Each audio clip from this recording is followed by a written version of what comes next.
Hi everyone, I'm Andrea Hawes, the owner of Fillery Yarn, and I am here today to explain to you and show you how a umbrella swift works with a ball winder. This is the Royal Replacement Ball Winder, which we offer at Fillery Yarn, and this is the box that it comes in. And so I have set things up here. The reason you want to use a swift and a ball winder is because yarn typically comes in this form. It comes in a skein form, and you would have a tangled mess if you tried to knit directly from this. So what a ball winder does for you is it creates this little sort of cake here, and you can either pull the yarn from the inside like this, or some people like to pull from the outside like this. And that way you can knit much more comfortably or crochet much more comfortably if it's in a ball format. Some people choose to hand wind, which is also an option. You can put it across your knees and roll it into a ball. It does take a little bit more time. And so I'm here today to show you an option for you to do it a little bit quicker. So the way this works is you take the skein of yarn and you just take the tag off here. Today we're using yarn from Hespa, a wonderful dyer in Iceland, and this is her yarn, and we are going to do this. So this is a hank of yarn or a skein of yarn, like I said. This is actually how they dye the yarn, and then they dry it this way. So they actually dip it in with these ties to control it, and then they dye it this way, dry it on racks, and then that is the finished product that you get in the store. So you're going to take your hank or skein of yarn and you're going to put it over the umbrella swift like this. I hold my hand out here. You can try to do it a different way. This is how I learned, and it's how I do it. And all you want to do is you want to push up on this umbrella swift until you have a nice sort of snug fit, not too tight, but just so it's snug. And then you simply raise this and you tighten that down. So now your skein of yarn is on the umbrella. Then you simply take, there'll be these little ties that tie the yarn together, and you just snip those. There's one. And then you find the other one and you snip that one as well. Sometimes there's multiple ones, sometimes there's just one.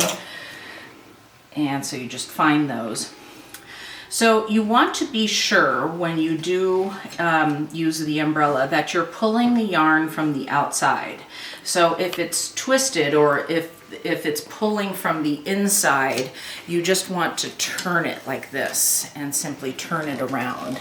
And so then your yarn would come from the correct side. I put it on correctly, so it's coming from the outside. So you just want to, this is your threader here. These tend to move like this, and so all you do is you lock it into place and it clicks. And then you simply thread the yarn through there and you put it into the holder here. Make sure that that's a little bit snug, not tight. And I'm going to start winding. So here's the handle, and you can see that it's going to feed the yarn into this and start creating your cake of yarn.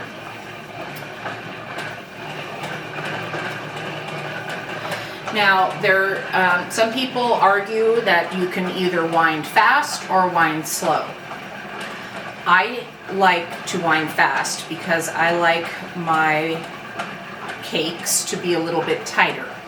I don't like loose cakes or balls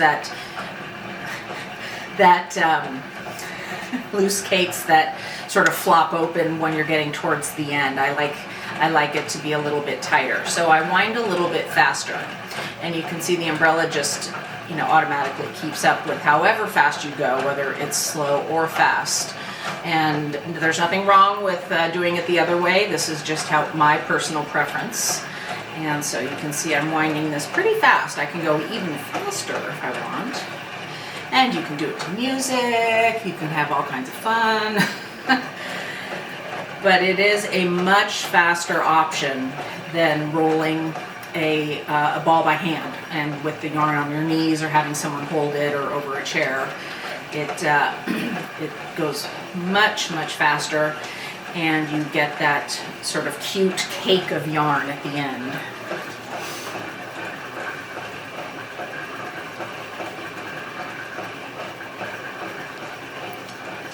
And we're getting towards the end here. And I'm just going to keep going at the same speed so that it's consistent.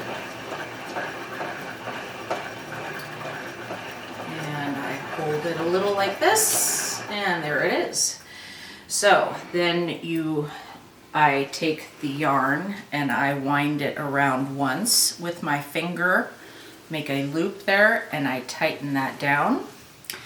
Then you take the middle part, which was clamped in there.